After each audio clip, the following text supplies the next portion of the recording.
ಇನ್ನು ಬಿಡದಿ ಟೌನ್ಶಿಪ್ ಪರ ಮತ್ತು ವಿರೋಧ ಹೈ ಡ್ರಾಮಾ.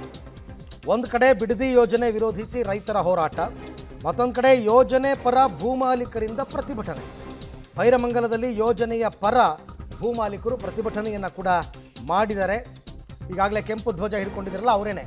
ಬಿಡದಿ ಅಭಿವೃದ್ಧಿ ಟೌನ್ಶಿಪ್ ಯೋಜನೆ ಬೇಕು ಅಂತ ಅವ್ರು ಪಟ್ಟು ಯೋಜನೆಗೆ ನಮ್ಮ ಭೂಮಿ ಕೊಡಲು ಸಿದ್ಧ ಅಂತ ಪ್ರತಿಭಟನೆ ಮಾಡ್ತಾ ಇದ್ದಾರಂತೆ. ಕೊಡಿ, ಯಾರು ಬೇಡ ಅಂದರು. ಈಗಾಗಲೇ ಅಧಿಸೂಚನೆ ಹೊರಡಿಸಿದೆ ಸರ್ಕಾರ. ಹೋಗಿ ನಿಮ್ಮ ಜಮೀನು ಡಾಕ್ಯುಮೆಂಟ್ ಕೊಡೋದು, ಪರಿಹಾರ ತಗೊಳ್ಳೋದು, ಮುಗೀತು. ಅದಕ್ಕೆ ಪ್ರತಿಭಟನೆ ಯಾಕೆ ಅಂತ ನಂಗೆ ಗೊತ್ತಾಗ್ತಾ ಇಲ್ಲ.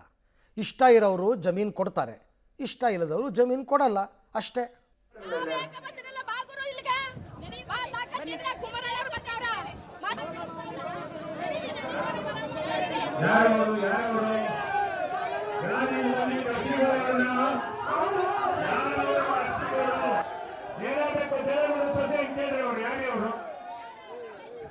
ಬಿಡದಿ ಟೌನ್ಶಿಪ್ ವಿಚಾರವಾಗಿ ಪರ ಮತ್ತು ವಿರೋಧ ಭೈರಮಂಗಲದಲ್ಲಿ ಪ್ರತಿಭಟನೆ ನಡೀತಾ ಇದೆ. ಇವತ್ತು ಏನು ಕೇಂದ್ರ ಸಚಿವರಾದಂಥ ಎಚ್ ಡಿ ಕುಮಾರಸ್ವಾಮಿ ಅವರು ಈ ಒಂದು ಸ್ಥಳಕ್ಕೆ ಬರಲಿದ್ದಾರೆ.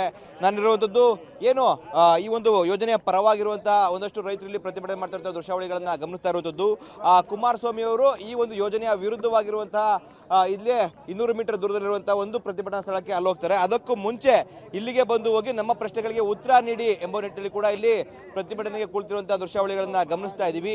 ಈ ಬಗ್ಗೆ ಮಾತನಾಡೋಕ್ಕೆ ಒಂದಷ್ಟು ರೈತರುಗಳಿದ್ದಾರೆ, ಅವ್ರನ್ನ ಮಾತಾಡ್ತಾ ಹೋಗ್ತೀನಿ. ಸರ್, ನಿಮ್ಮ ಬೇಡಿಕೆಗಳು ಏನೇನು ಅಂತೇಳಿ. ಸರ್, ಇವಾಗ ನಮಗೆ ಅಕ್ವೈರ್ ಆಗಬೇಕು ಸರ್, ಖಂಡಿತ ಆಗಬೇಕು. ಯಾಕಂದರೆ ನಮ್ಮ ತಾತಿರು ವ್ಯವಸಾಯ ಮಾಡ್ಕೊಂಡು ಅವರು ಸತ್ತೋದ್ರು, ನಮ್ಮ ಅಪ್ಪ ವ್ಯವಸಾಯ ಮಾಡ್ಕೊಂಡು ಸತ್ತೋರು. ಏನು ಮುಂದರಿಯೋಕ್ಕಾಗಲಿಲ್ಲ, ನಾವು ಏನೂ ಆಗಿಲ್ಲ ಸ್ವಾಮಿ. ನಮ್ಮ ಜಮೀನುಗಳೆಲ್ಲ ಈ ಆಪು ಸೊಳ್ಳೆ ಏನು ಹಾವುಗಳಿರುವಂಥ ಜಾಗಗಳು, ಯಾವುದೂ ಡೆವಲಪ್ಮೆಂಟ್ ಆಗಿಲ್ಲ. ನಾವಿರೋ ಜಾಗಗಳು ಅಲ್ಲಿ ವಾಸ ಮಾಡೋಕ್ಕೂ ಆಗಲ್ಲ. ನಮ್ಗೆ ಅಕ್ವೈರ್ ಆಗಬೇಕು. ನಮ್ಮ ಮಕ್ಕಳ ಭವಿಷ್ಯ ನಾವು ರೂಪಿಸ್ಕೋತೀವಿ. ಅವ್ರು ಹೇಳ್ತಾರೆ ದುಡ್ಡು ತೊಗೊಂಬಿಟ್ಟಲ್ಲ, ಇಸ್ಪೀಟ್ ಆಡ್ಬಿಡ್ತಾರೆ, ಕ್ಯಾಬ್ರಾಗ ಹೋಗ್ಬಿಡ್ತಾರೆ, ಅಲ್ಲಿ ಹೋಗ್ಬಿಡ್ತಾರೆ. ಅದು ನಮ್ಗೆ ಗೊತ್ತದೆ, ಬುದ್ಧಿ ನಮ್ಮ ಹತ್ರ ಅದೇ. ಏನು ನಮ್ಮ ಮಕ್ಕಳಿಗೆ ನಾವೇನು ಮಾಡಬೇಕು, ನಮ್ಮ ಆಸ್ತಿ ನಮ್ಮ ತಾತ ಕೊಟ್ಟಿರೋ ಆಸ್ತಿ ಮಾರಾಟ ಆದರೆ ಆ ದುಡ್ಡು ತೊಗೊಂಡು ನಾವೇನು ಮಾಡಬೇಕು ಅನ್ನೋದು ನಮ್ಗೆ ಗೊತ್ತದೆ. ಅವ್ರ ಹತ್ರ ಹೇಳ್ಸ್ಕೊಂಡೆ ನಾವು ಮಾಡಬೇಕಾದಿಲ್ಲ. ಅದನ್ನು ನಾವು ಮಾಡ್ತೀವಿ. ನಮ್ಗೆ ಅಕ್ವೈರ್ ಆಗಬೇಕು ಸ್ವಾಮಿ. 10 ಎಕರೆ ಭೂಮಿ ಪಾಳು ಬಿದ್ದದ ಹೇಳ್ರಿ. ಕರ್ಕೊಂಡು ಹೋಗ್ತೀನಿ ನಿಮ್ಮನ್ನ. 10 ಎಕರೆ ನಂದು ಇವತ್ತು ಕಾಲಿಕ್ಕ ಕಾಯ್ತಾ ಇಲ್ಲ. ಒಂದೊಂದು ಆ ವಿಸಿಡ್ದಪ್ಪ ಅವೇ 10 ಎಕರೆ ಒಂದು ಕಾಲಿಕ್ಕೆಲ್ಲ ಒಂದು ಹುಲ್ಲು, ಬರೀ ಹುಲ್ಲು ಬೆಳ್ಕೊಂಡಿದ್ದಾರೆ ಸ್ವಾಮಿ. ಕುಮಾರಸ್ವಾಮಿ ಅವ್ರು ಬರ್ತಾ ಇದ್ದಾರೆ, ಏನು ಹೇಳ್ತೀರಾ? ಸ್ವಾಮಿ ಬರಲಿ, ನಮ್ಗೆ ಒಳ್ಳೇದು ಮಾಡ್ಬಿಟ್ಟು ಹೋಗ್ಬೇಕು ಸ್ವಾಮಿ. ಅವರು 25 ವರ್ಷ ಅವ್ರ ಹಿಂದೆ ಇದ್ದವ್ರು. ನಾವು ಅವ್ರ ತಂದೆ ಕಾಲದಿಂದ ರಾಜಕೀಯ ಮಾಡಿ ಅವ್ರ ಹಿಂದೆ ತಿರುಗಿದ್ದೀವಿ ಊರೂರು. ನಾವು ಇವತ್ತಿಲ್ಲಿ ನಿಂತಿದ್ದೀವಿ. ನಮಗೆ ಅವ್ರು ಒಳ್ಳೇದು ಮಾಡಿದ್ರೆ ಅಕ್ವೈರ್ ಮಾಡಿಸಿ ಇನ್ನೂ 50 ಲಕ್ಷ ಹೆಚ್ಚಾಗಿ ಕೊಡಿಸಿ ಹೋದರೆ ನೋಡಿ, ಎಲ್ಲ ನಮ್ಮ ಅಣ್ಣ ತಮ್ಮದಿರು, ನಮ್ಮ ಅಕ್ಕ ತಂಗಿದಿರು ಎಲ್ಲ ಬದುಕೋತೀವಿ ಸ್ವಾಮಿ. ಅವ್ರ ಕೈ ಮುಗಿದು ಕೇಳ್ತೀವಿ ಸ್ವಾಮಿ. ಮಾಡಲಿ ಸ್ವಾಮಿ. ಇದು ಮೇಡಮ್, ಕುಮಾರಸ್ವಾಮಿ ಅವರು ಫಸ್ಟ್ ಅಲ್ಲಿಗೆ ಹೋಗ್ತಾ ಇದ್ದಾರೆ, ಏನು ಹೇಳ್ತೀರಾ? ಇಲ್ಲಿರೋಂಥವ್ರು ರೈತರೇ. ಮೊದಲು ಇಲ್ಲಿ ಆನ್ಸರ್ ಮಾಡಿ, ಇಲ್ಲಿ ಇವುಗಳಿಗೆಲ್ಲರಿಗೂ ಉತ್ತರ ಕೊಟ್ಟು ಆಮೇಲಿಂದ ಅಲ್ಲಿಗೆ ಹೋಗ್ಬೇಕಲ್ವಾ ಸರ್? ಇದೊಂಥರ ಹೆಂಗೆ ಅಂತ ಹೇಳಿದ್ರೆ 20 ವರ್ಷದಿಂದ ರೆಡ್ ಝೋನ್ ಮಾಡಿ ಓಡೋದ್ರಲ್ಲ, ಆ ಕೆಲಸ ಆಗಿದೆ ಇದು. ಯಾಕೆಂದ್ರೆ ಧೈರ್ಯ ಇದ್ರೆ ಇಲ್ಲಿಗೆ ಬಂದು ನಮ್ಮ ಉತ್ತರಗಳಿಗೆ, ನಮ್ಮ ಪ್ರಶ್ನೆಗಳಿಗೆ ಉತ್ತರ ಕೊಡ್ಲಿ. ಪ್ರಶ್ನೆಗಳು ಏನಿದೆ ಅಂತೇಳಿ ಅದೇ ಹೇಳಿದ್ವಲ್ಲ, ಅವತ್ತಿನ ದಿನ ಓಡೋದವರು ರೆಡ್ ಝೋನ್ ಮಾಡಿ, ಇವತ್ತಿನ ದಿನ ಏನಕ್ಕೆ ನಾನು ಉದ್ಧಾರ ಮಾಡ್ತೀನಿ ಅಂತ ಬರ್ತಾ ಇದ್ದಾರೆ. ತಪ್ಪಲ್ವಾ?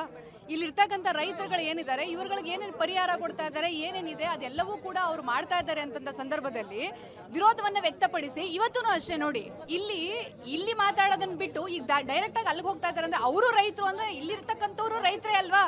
ನಮ್ಮ ಪ್ರಶ್ನೆಗಳಿಗೆ ಉತ್ತರ ಮಾಡಿ ಅದಾದ ನಂತರ ಅಲ್ಲಿ ಹೋಗ್ಬೋದಾಗಿತ್ತಲ್ಲ. ಇದನ್ನ ಏನಂತಾರೆ ಅಂದ್ರೆ ಯೂಟರ್ನ್ ರಾಜಕಾರಣ ಅಂತ ಹೇಳ್ತಾರೆ ಅಷ್ಟೇನೆ. ನೀವೇನು ಹೇಳ್ತೀರಾ?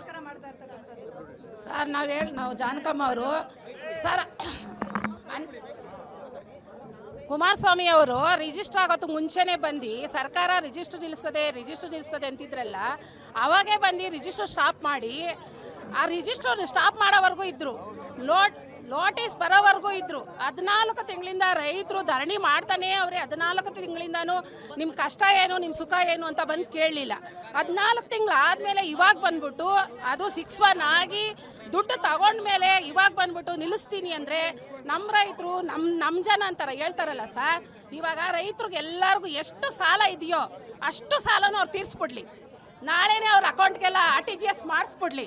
ಕುಮಾರಸ್ವಾಮಿ ಅವರು ಡಿನೋಟಿಫಿಕೇಶನ್ ಮಾಡಿಬಿಡ್ಲಿ, ರೆಡ್ ಝೋನ್ ತೆಗೆದುಬಿಡ್ಲಿ. ಎಲ್ಲ ರೈತರದ್ದು ಏನು ಸಾಲ ಅದೋ ಅವ್ರ ಅಕೌಂಟ್ಗೆ RTGS ಮಾಡಿಸ್ಬಿಡ್ಲಿ. ನಾವು ಕೇಳಿರಲಿಲ್ಲ ಸರ್, ಸರ್ಕಾರನ ಬಂದು ನಮ್ಮ ಭೂಮಿ ಅಕ್ವೈರ್ ಮಾಡಿ ಅಂತ. ಅವ್ರು 2006 ಬಂದು ನಿಲ್ಲಿಸ್ಬಿಟ್ಟು ಹೋಗಿದ್ರು ಸರ್. 20 ವರ್ಷ ಇದ್ರಲ್ಲ, ಏನು ಮಾಡ್ಬಿಟ್ಟು ಹೋದ್ರು ಸರ್?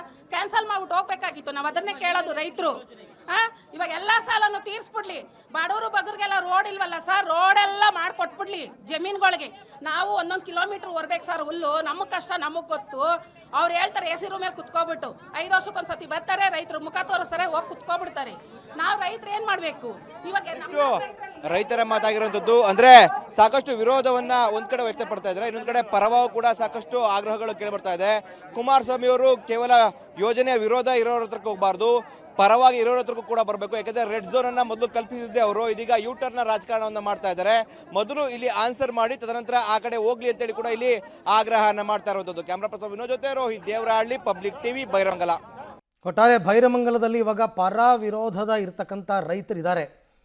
ಕುಮಾರಸ್ವಾಮಿ ಅವರು ಬಂದ ನಂತರ ಯೋಜನೆ ಪರ ಇರ್ತಕ್ಕಂಥವ್ರು ಏನು ಮಾಡ್ತಾರೆ ಅಂತಕ್ಕಂಥದ್ದು ಸದ್ಯದ ಪ್ರಶ್ನೆ. ನೋಡೋಣ.